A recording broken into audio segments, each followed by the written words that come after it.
कांग्रेस और पाकिस्तान का रिश्ता आया सामने। 370 पर पाकिस्तान और कांग्रेस के इरादे एक। मोदी की दहाड़, जम्मू कश्मीर में नहीं चलेगा पाक का एजेंडा। जम्मू कश्मीर में चुनाव के बीच पाकिस्तान द्वारा कांग्रेस और नेशनल कॉन्फ्रेंस का समर्थन करने को लेकर के सियासत गर्मा चुकी है। बता दें कि पाकिस्तान के रक्षा मंत्री ख्वाजा आसिफ ने कहा है कि 370 की बहाली पर पाकिस्तान, कांग्रेस और नेशनल कॉन्फ्रेंस एक साथ है, यानी कि इनकी राय एक जैसी है। दरअसल आपको बता दें कि जियो टीवी को दिए एक इंटरव्यू में ख्वाजा आसिफ ने कहा कि हम अनुच्छेद 370 पर कांग्रेस गठबंधन के रुख से सहमत है। अब जिस तरीके से पाकिस्तान के रक्षा मंत्री का यह बयान सामने आया है, मोदी सरकार को लेकर के जिस तरीके से एक बार फिर से पाकिस्तान ने जहर उगलने का काम किया है, तो इसको लेकर के बीजेपी हमलावर हो गई है। खुद प्रधानमंत्री नरेंद्र मोदी ने जम्मू कश्मीर में जाकर के पाकिस्तान को खरी कोटी सुनाने का काम किया है और सीधे तौर पर प्रधानमंत्री मोदी ने दहाड़ लगाते हुए यह कह दिया है कि जम्मू कश्मीर में कभी भी पाकिस्तान का एजेंडा लागू नहीं होगा, यह कह दिया है। तो वहीं दूसरी ओर बीजेपी के प्रवक्ता शहजाद पूनावाला ने कांग्रेस से यह बड़ा सवाल पूछ डाला कि आखिर जो कांग्रेस और पाकिस्तान की राय एकमत आ रही है, यह रिश्ता क्या कहलाता है। दरअसल आपको बता दें कि इस पूरे मामले को लेकर के न सिर्फ प्रधानमंत्री नरेंद्र मोदी ने पाकिस्तान और कांग्रेस पर जमकर हमला बोला, बल्कि गृह मंत्री अमित शाह ने भी कांग्रेस और नेशनल कॉन्फ्रेंस पर हमला बोलते हुए कहा कि आज पाकिस्तान ने कांग्रेस को एक्सपोज कर दिया। दरअसल आपको बता दें कि आज प्रधानमंत्री नरेंद्र मोदी जम्मू कश्मीर पहुंचे थे और इस दौरान उन्होंने पाकिस्तान के रक्षा मंत्री की ओर से दिए गए बयान का जिक्र करते हुए जमकर हमला बोला। पीएम मोदी ने कहा कि आज कांग्रेस नेशनल कॉन्फ्रेंस को डंके की चोट पर कह रहा हूं कि हम जम्मू कश्मीर में पाकिस्तान के एजेंडों को लागू नहीं होने देंगे। दुनिया की कोई ताकत जम्मू कश्मीर में आर्टिकल 370 की वापसी नहीं करा सकती। दशकों तक कांग्रेस और एनसी ने वही किया जो आतंक के आका को सूट करता है। कांग्रेस और नेशनल कॉन्फ्रेंस को लेकर जम्मू कश्मीर में भले ही उत्साह ना हो, लेकिन पड़ोसी देश पाकिस्तान इसे लेकर बहुत खुश है। पाकिस्तान में कांग्रेस और नेशनल कॉन्फ्रेंस के अलायंस की बल्ले बल्ले हो रही है। इनके घोषणा पत्र से पाकिस्तान बहुत प्रभावित है। सुनिए आगे और क्या कुछ प्रधानमंत्री नरेंद्र मोदी ने कहा। ये कह रहे हैं कि ये यहां आर्टिकल 370 को वापस लौटाएंगे, यानी ये खून खराबे के उस पुराने दौर को फिर लौटाना चाहते हैं। साथियों, कांग्रेस नेशनल कॉन्फ्रेंस को लेकर जम्मू कश्मीर में भले ही उत्साह न हो, लेकिन पड़ोसी देश इन्हें लेकर बहुत उत्साह में है। यहां तो उनको कोई पूछने वाला नहीं है, लेकिन वहां पूछा जा रहा है। पाकिस्तान में कांग्रेस नेशनल कॉन्फ्रेंस के अलायंस की बल्ले बल्ले हो रही है। पाकिस्तान में इनके मैनिफेस्टो, इनके घोषणा पत्र से पाकिस्तान बहुत खुश नजर आ रहा है।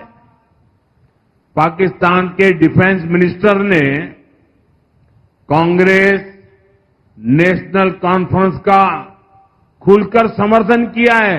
पाकिस्तान से उनका कहना है कि आर्टिकल 370 और 35A को लेकर कांग्रेस और एनसी का एजेंडा वही है जो पाकिस्तान का एजेंडा है। ये वहां के मंत्री बोल रहे हैं, यानी कांग्रेस नेशनल कॉन्फ्रेंस की पोल खुद पाकिस्तान ने खोल दी है। यानी कांग्रेस नेशनल कॉन्फ्रेंस यहां पर पाकिस्तान का एजेंडा लागू करना चाहते हैं। पाकिस्तान के जिस एजेंडे ने जम्मू कश्मीर की पीढ़ियां बर्बाद की, हमारा खून बहाया आया, वही ये लोग यहां फिर से लागू करना चाहते हैं। दशकों तक कांग्रेस एनसी ने यहां वही काम किया जो आतंक के आका पाकिस्तान को सूट करता था। आज भी ये आतंक के आका के उसी एजेंडे को लागू करना चाहते हैं। लेकिन मोदी आज कांग्रेस नेशनल कॉन्फ्रेंस को डंके की चोट पर कह रहा है, हम जम्मू कश्मीर में पाकिस्तान के एजेंडा को लागू नहीं होने देंगे।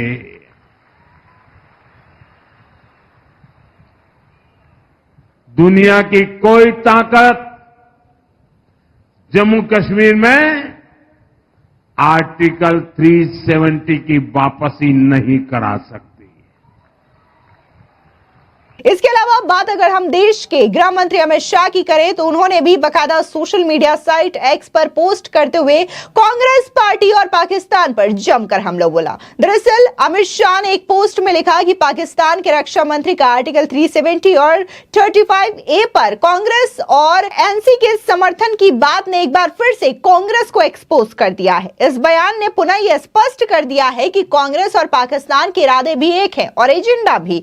पिछले कुछ वर्षों से राहुल गांधी देशवासियों की भावनाओं को आहत करते हुए हर एक भारत विरोधी ताकतों के साथ खड़े रहे हैं। एयर स्ट्राइक व सर्जिकल स्ट्राइक के सबूत मांगने हो या फिर भारतीय सेना के बारे में आपत्तिजनक बातें करना हो, राहुल गांधी की कांग्रेस पार्टी और पाकिस्तान के सुर हमेशा एक रहे हैं और कांग्रेस का हाथ हमेशा देश विरोधी शक्तियों के साथ रहा है। लेकिन कांग्रेस पार्टी और पाकिस्तान ये भूल जाते हैं कि केंद्र में मोदी सरकार है, इसलिए कश्मीर में ना तो आर्टिकल 370 वापस आने वाला है और ना ही आतंकवाद। इसके अलावा बात अगर हम केंद्रीय कृषि मंत्री शिवराज सिंह चौहान की करें तो उन्होंने भी राहुल गांधी पर जमकर हमला बोला और कहा कि पाकिस्तान के रक्षा मंत्री के बयान से यह सिद्ध हो गया है कि पाकिस्तान, कांग्रेस और नेशनल कॉन्फ्रेंस के सुर ताल, इरादे और एजेंडा एक है।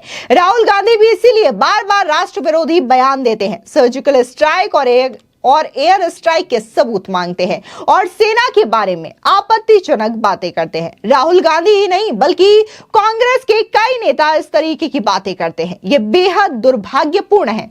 राहुल गांधी की कांग्रेस आज पाकिस्तान के साथ खड़ी है, कांग्रेस का हाथ पाकिस्तान के साथ है। सुनिए शिवराज सिंह चौहान का यह बयान। पाकिस्तान के रक्षा मंत्री के बयान से यह सिद्ध हो गया है कि पाकिस्तान और कांग्रेस और नेशनल कॉन्फ्रेंस के सुर भी एक है, ताल भी एक है, इरादे भी एक है, एजेंडा भी एक है। और इसलिए राहुल गांधी जी बार बार राष्ट्र विरोधी बयान देते रहते हैं, सर्जिकल स्ट्राइक के सबूत मांगते हैं, एयर स्ट्राइक के सबूत मांगते हैं, सेना के बारे में आपत्तिजनक बातें करते हैं। कांग्रेस के और भी नेता इस तरह की बातें करते हैं। ये बहुत दुर्भाग्यपूर्ण है कि राहुल की कांग्रेस आज पाकिस्तान के साथ खड़ी है। कांग्रेस का हाथ पाकिस्तान के साथ, लेकिन पाकिस्तान भी ये जान ले और कांग्रेस और नेशनल कॉन्फ्रेंस भी, देश के प्रधानमंत्री नरेंद्र मोदी हैं। ना 370 खत्म होगी, ना आतंकवाद बचेगा,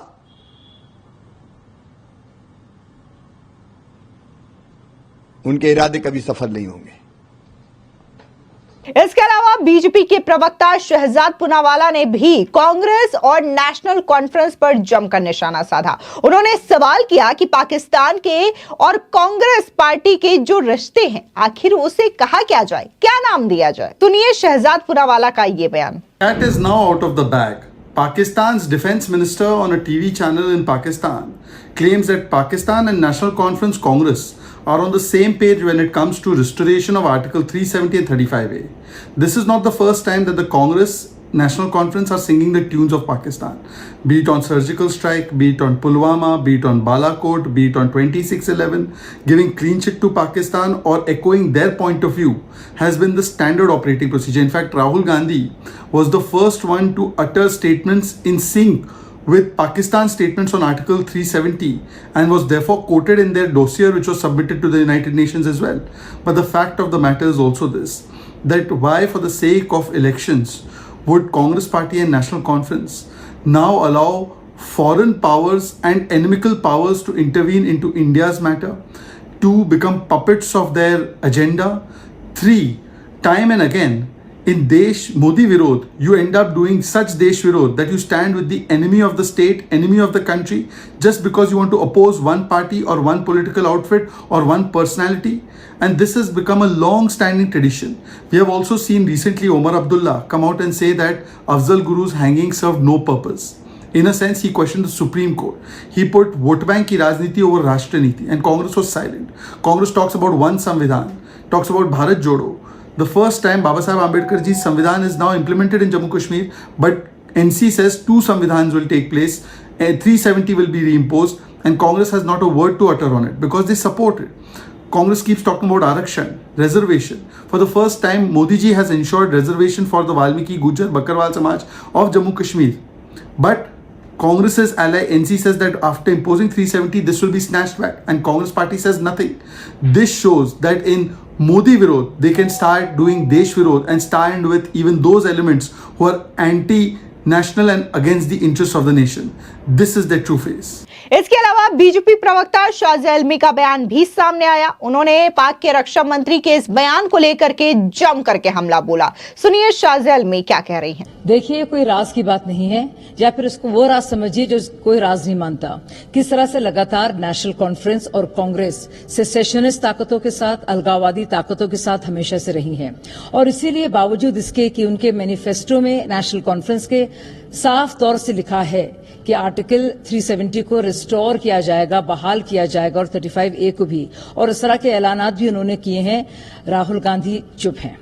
ये पहले भी हो चुका है कई बार, और अब खुले तौर से बाकायदा ऐलानिया अंदाज में ख्वाजा आसिफ, जो वहां के डिफेंस मिनिस्टर हैं पाकिस्तान के, वो कह रहे हैं जहां तक रेस्टोरेशन की बात है और स्टेटहुड की बात है, वो पूरी तरह से नेशनल कॉन्फ्रेंस और कांग्रेस पार्टी के साथ खड़े हैं, एक ही पेज पर हैं। यानी कि उनके इस कश्मीर को लेकर जो ख्यालात हैं, वो वही ख्याल और वही सोच और वही विचार है जो कांग्रेस का और नेशनल कॉन्फ्रेंस का है। अब इस तरह की पाकिस्तान परस्ती पहले भी दिखाई है नेशनल कॉन्फ्रेंस ने, लेकिन अब जो खुले तौर पर जो बात होती थी वो उजागर हो गई है, और साफ तौर से जाहिर हो गया है कि कांग्रेस पार्टी नेशनल कॉन्फ्रेंस के साथ मिलकर पाकिस्तान से सपोर्ट ले रही है और पाकिस्तान को उसे सपोर्ट मिल रहा है। इसके अलावा बीजेपी नेता मजिंदर सिंह सिरसा का बयान भी सामने आया है। उन्होंने कांग्रेस पार्टी नेशनल कॉन्फ्रेंस को लेकर के जोरदार तरीके से निशाना साधा है। सुनिए मजिंदर सिंह सिरसा क्या कह रहे हैं। दरअसल आपको बता दें कि साल 2019 में आर्टिकल 370 हटने के बाद जम्मू कश्मीर में पहली बार विधानसभा चुनाव जम्मू कश्मीर में हो रहा है, और जो आखिरी चुनाव है वो 2014 में हुए थे। तब बीजेपी और पीडीपी ने गठबंधन सरकार बनाई थी। 2018 में गठबंधन टूटने के बाद सरकार गिर गई थी। इसके बाद राज्य में 6 महीने तक राज्यपाल शासन चलता रहा। इसके बाद राष्ट्रपति शासन लागू किया गया, और राष्ट्रपति शासन के बीच ही साल 2019 के लोकसभा चुनाव हुए, जिसमें बीजेपी भारी बहुमत के साथ केंद्र में दोबारा लौटती है। इसके बाद 5 अगस्त 2019 को बीजेपी सरकार ने आर्टिकल 370 खत्म करके राज्य को 2 केंद्र शासित प्रदेशों यानी कि जम्मू कश्मीर और लद्दाख में बांट दिया। इस तरीके से जम्मू कश्मीर में 10 साल के बाद विधानसभा चुनाव हो रहे हैं, और इसी वजह से आर्टिकल 370 जम्मू कश्मीर में एक बड़ा और अहम मुद्दा बना हुआ है, जिसको लेकर के अब पाकिस्तान की ओर से बयानबाजी शुरू हो चुकी है। फिलहाल इस पूरे मामले को लेकर के आपकी क्या राय है, हमारे कमेंट सेक्शन में जरूर बताएं। धन्यवाद।